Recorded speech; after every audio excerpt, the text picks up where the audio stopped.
Hello, hi, assalamualaikum, welcome back to my channel. So, korang tengok video ni, nama aku Atika Muhammad. And siapa yang belum subscribe, korang boleh subscribe.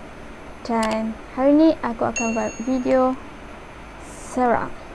So, tanpa buang masa, let's start our video. So guys, kamera goyang pula. Cerita seram aku kali ni adalah berdasarkan real story, which is masa aku dekat asrama. Okay, aku cerita dulu sedikit. Actually, aku duduk asrama masa form 2 sampai form 5. Kalau korang tengok video ni, mesti korang tahu dekat asrama ni memang banyak benda-benda. So, okay, sebelum aku masuk asrama tu, aku macam dah dengar banyak sangat cerita-cerita seram daripada kawan aku. So, aku pun macam masa tu aku terfikir-fikir, betul ke aku nak masuk asrama, sebab aku actually tak pernah pun duduk asrama. And yeah, form 2 aku duduk asrama. Okay. And then yang aku kata cerita seram, the real story ni, which is masa aku form 3. Masa aku form 3 tu, actually aku tak tahu nak cerita macam mana. Masa aku form 3 tu, kita PMR. Okay, kita stress belajar semua. Tapi aku tak tahulah benda ni betul ke tak. Orang kata benda tu akan suka kacau kita masa kita tengah stress.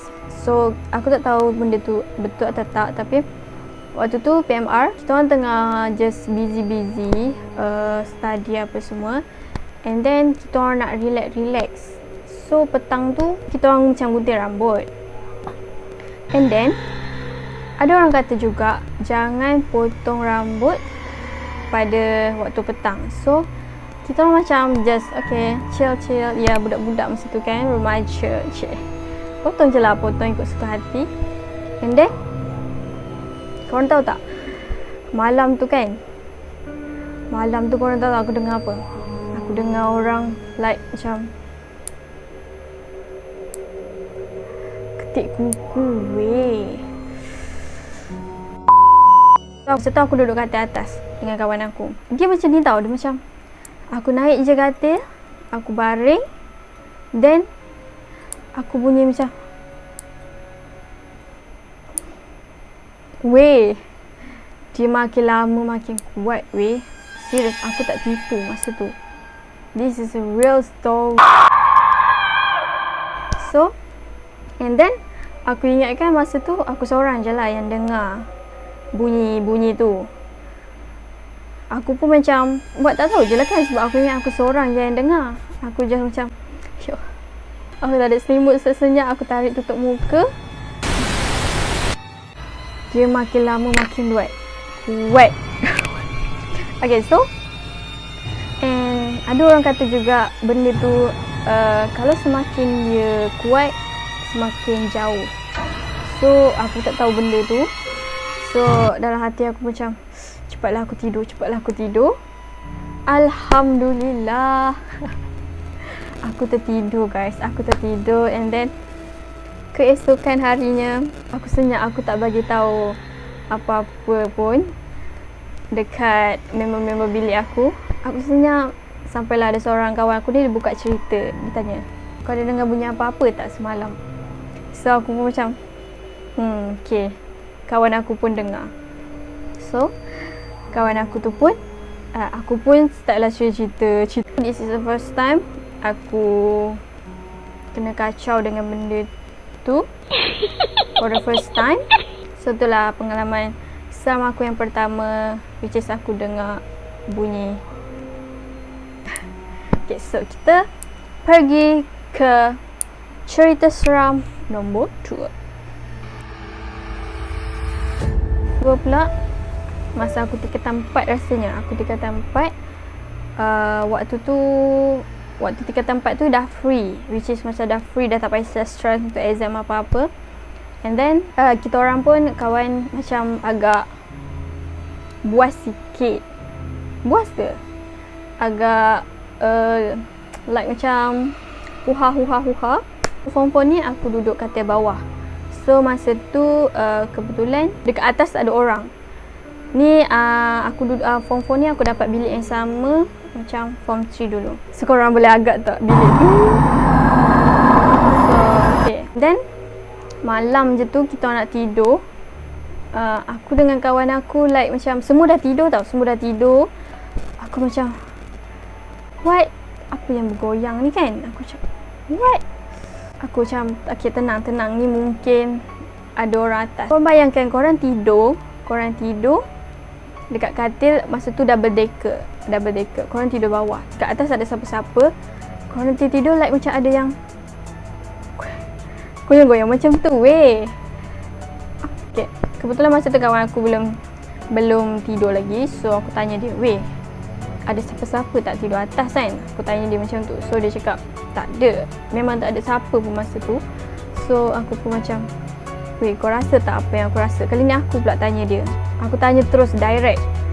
Lepas tu dia cakap, tak apalah, dia cakap macam tu, tidur je buat tak tahu je. So aku pun macam, okay, aku pun macam okay, tak nak layan. Kebetulan pula masa tu aku tak boleh tidur guys. Aku tak boleh tidur. Benda tu still goyang tau katil tu. So aku pun macam, waktu tu aku tak boleh tidur. So aku takut sangat.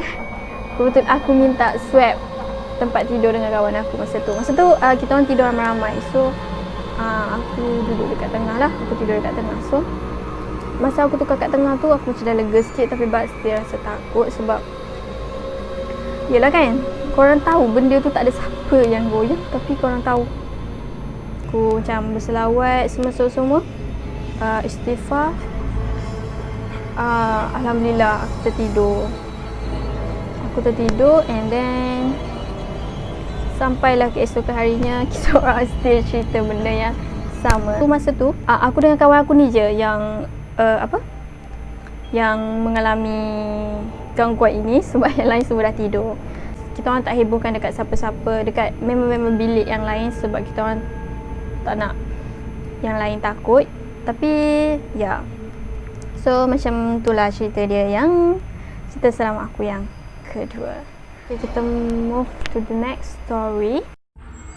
Aku tingkat 5. Tapi kali ni cerita seram bukan aku yang alami tapi kawan aku yang nampak. So, okay, cerita dia macam ni. Malam tu kita orang tidur lewat. Kita orang tidur dalam pukul 3, 4 and kita orang still huha.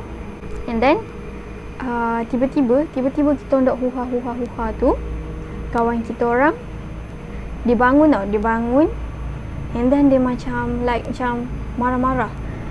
Tapi yang peliknya sebelum ni dia okey je. Tapi kali ni dia macam marah sangat. Dia cakap macam, apa pasal tak tidur lagi ni, dia macam tu kan. Tu macam pelik lah. Kita macam macam okay. And then kita pun lepas dia marah tu pun semua tidur. Okay, tidur. Paginya tu okay, kawan aku yang seorang itu dia tanya, tak, dia sendiri yang buka cerita. Dia macam ni, weh, actually semalam aku ada nampak benda. So kita macam, what? Patutlah dia suruh senyap. Rupanya ada benda yang takutnya. Kalau ingat balik cerita-cerita ni serius seram weh. Lepas tu kita orang tanya dia. Kita orang tanya benda tu macam mana, dia tengah buat apa. Lepas tu dia cakap dia macam nampak sesuatu yang bergayut dekat, actually kita orang punya asrama tu dia macam ada jaring-jaring tau kat atas dia tu. Dia macam ada jaring, benda, dia nampak benda yang bergayut dekat situ. Actually kawan aku ni dia special sikit, dia boleh nampak benda-benda macam tu. So itulah pengalaman aku dalam cerita seram. And aku buat video ni bukanlah bertujuan untuk menakutkan siapa-siapa, bukanlah untuk menakutkan sesiapa yang sedang duduk di asrama, yang akan menduduki asrama atau siapa sajalah.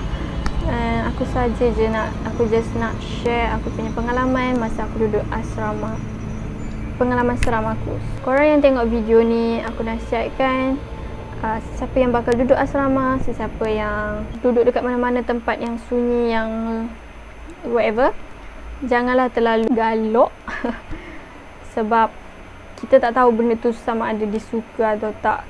Ya, kita tak tahu benda tu ada dekat mana-mana. Jaga diri,